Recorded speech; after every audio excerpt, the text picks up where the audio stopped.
The auditorium was deafeningly quiet.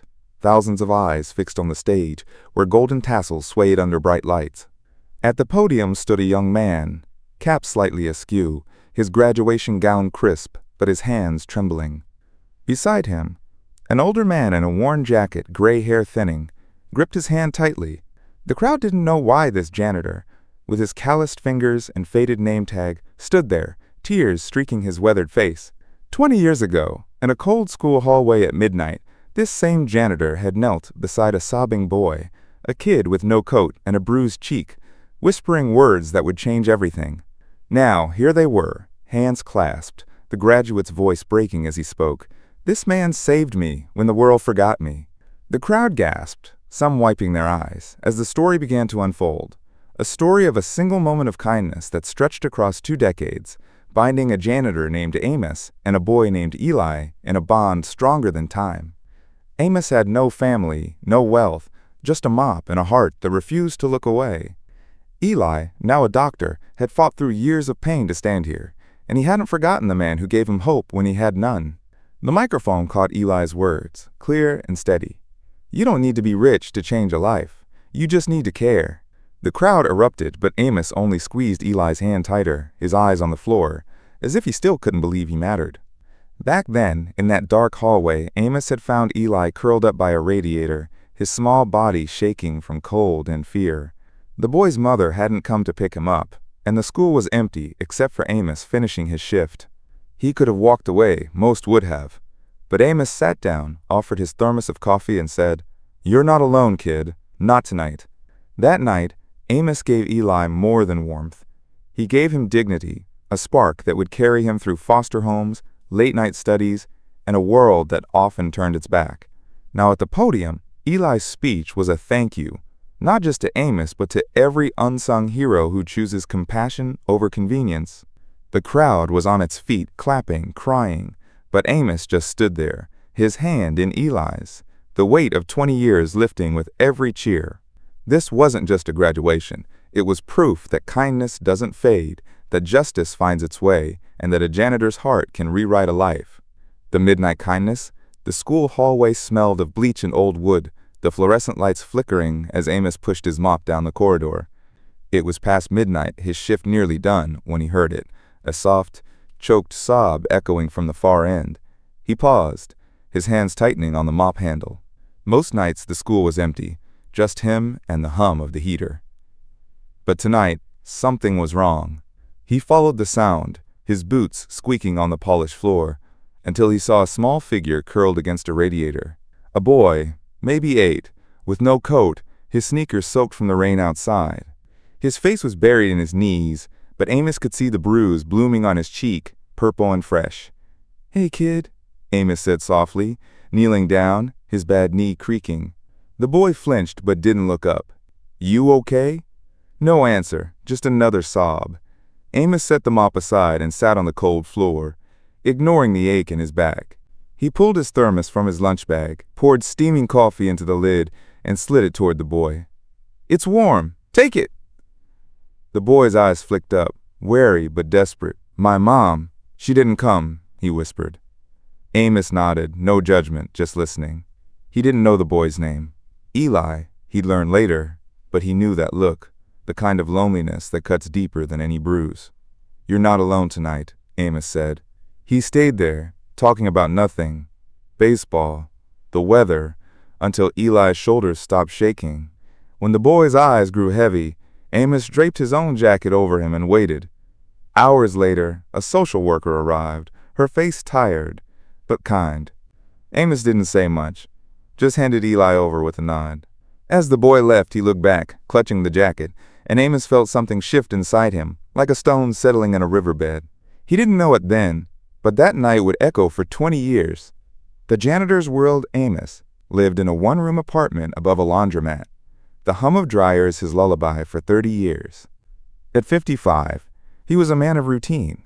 Up at 4 a.m., black coffee, then a bus ride tone. Lincoln Elementary. His hands were rough from years of scrubbing floors, fixing leaks, and hauling trash. The kids called him Mr. Amos, some with a grin, others with a smirk, but he never minded. He'd been invisible most of his life. No family, no savings, just a job that kept the lights on. His only indulgence was a transistor radio he kept in his locker, tuned to old jazz. Sometimes, at night, he'd hum along, picturing a life where he'd had someone to come home to. But Amos didn't dwell on what wasn't. He showed up, did his work, and noticed things others missed: a kid without lunch, a teacher's tired sigh, a broken desk that needed fixing.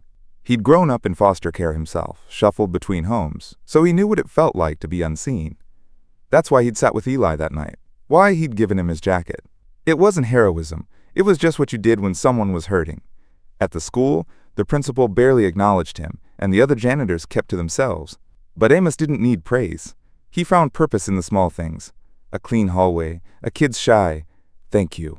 Still, some nights, as he locked up the school, he wondered if his life amounted to anything more than a well-mopped floor. The child's path, Eli's life after that night, was a jagged line. Taken into foster care, he bounced between homes, some kind, others cold. The bruise on his cheek faded, but the ache of his mother's absence didn't. He carried Amos's jacket for years, even when it grew too small, a reminder of the one person who'd seen him when he felt invisible. School was tough. Eli was quiet, small, often picked on, but he was sharp, soaking up books like they were air. A teacher noticed, slipped him extra assignments, and by high school, Eli was on a path to college. He worked nights at a diner, saved every penny, and studied until his eyes burned. The jacket stayed in his closet, a talisman of that midnight kindness. Eli didn't talk about Amos, but he thought of him often, especially when things got hard. In his second year of college, broke and exhausted, he almost dropped out. But he'd remember Amos's voice: "You're not alone, kid," and keep going. Medical school followed, a grueling climb, but Eli wanted to be a doctor, to give back the way he'd been given to. Through it all, he wondered about the janitor. Where was he? Did he know how much that night mattered? Eli vowed to find him, to say thank you, but life kept moving, and the years slipped by. Years of silence. Amos kept working at Lincoln Elementary, his hair graying, his knees worse with each winter. The school changed, new principal, new kids, but Amos stayed the same, mopping floors, fixing pipes, humming jazz. He never knew what happened to the boy from that night. Social workers didn't share updates, and Amos didn't ask. He figured Eli was better off, hopefully safe, maybe happy. Some nights, he'd see a kid in the hallway and wonder if they needed someone to sit with, but he never saw Eli again. Life went on, quiet and unremarkable. Meanwhile, Eli's world grew louder.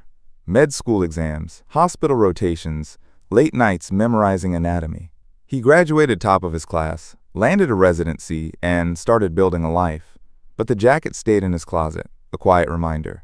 He tried searching for Amos once, calling the school, but the new principal didn't know him. "We've got a new janitor now," she said, and the trail went cold. Eli felt a pang of guilt, but told himself he'd try again later.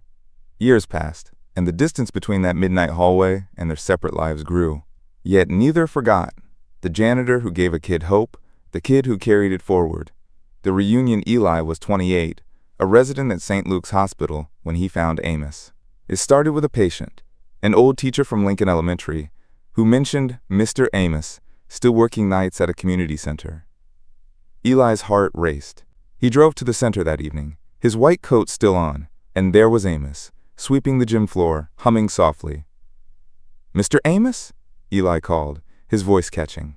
Amos turned, squinting, his face lined but kind. "Do I know you?" he asked. Eli smiled, tears in his eyes. "You did, once. I was the kid by the radiator. 20 years ago." Amos froze, the broom still in his hands. Eli told him everything: foster care, college, med school, the jacket. "You gave me more than coffee that night," Eli said. "You gave me a reason to keep going." Amos shook his head, embarrassed. "Ein." Just did what anyone would. But Eli wouldn't let it go. He invited Amos to his graduation, insisting he be there. Amos hesitated. He wasn't one for crowds. But Eli's eyes were so earnest he couldn't say no. As Eli left, Amos stood alone in the gym, the broom forgotten, feeling something he hadn't in years: pride. The graduation moment. The auditorium buzzed with anticipation, families packed into rows, cameras flashing. Eli stood at the podium, his doctoral hood heavy on his shoulders. He'd practiced his speech for weeks, but now, with Amos beside him, the words felt bigger. "This is Amos Carter," Eli began, his voice steady, but thick with emotion. 20 years ago, he found me crying in a school hallway. He didn't have to stop, but he did. He sat with me, gave me his jacket, and told me I wasn't alone. The crowd was silent, hanging on every word. Amos shifted, uncomfortable under the spotlight, but Eli's hand in his kept him grounded. "I'm here because of him," Eli said. "Because one person's kindness can change everything." He turned to Amos, tears falling.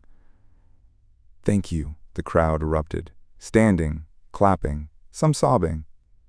Amos, overwhelmed, squeezed Eli's hand, his own eyes wet. He'd never imagined his small act would lead here, to this stage, this moment. Eli raised their joined hands, and the cheers grew louder. It wasn't just a graduation. It was a testament to what happens when someone chooses to care. As they stepped off the stage, Amos whispered, "You did good, kid." Eli laughed through tears. "We did. A legacy of kindness." Eli's speech went viral, shared across social media, a story of hope in a world that often felt cold. The community center where Amos worked got a flood of donations, enough to fix the roof and start a youth program.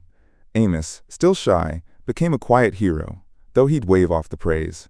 "Just doing my job," he'd say, but the kids at the center started calling him Coach Amos, asking for his stories. Eli, now a doctor, began volunteering at the center, mentoring kids like he once was. He and Amos met weekly for coffee, their bond unbreakable. One evening, Eli brought the old jacket, now frayed but cherished, and handed it to a shy girl at the center who'd lost her way. "You're not alone," he told her, echoing Amos's words. The girl smiled, clutching the jacket, and Amos felt that same stone settle in his chest, but lighter now. The story of the janitor and the kid spread, inspiring others to notice the overlooked, to sit with someone hurting, to give without expecting return. In a small apartment above a laundromat, Amos listened to his jazz radio, a faint smile on his face. He'd never wanted to change the world, just one kid's night. And that was enough.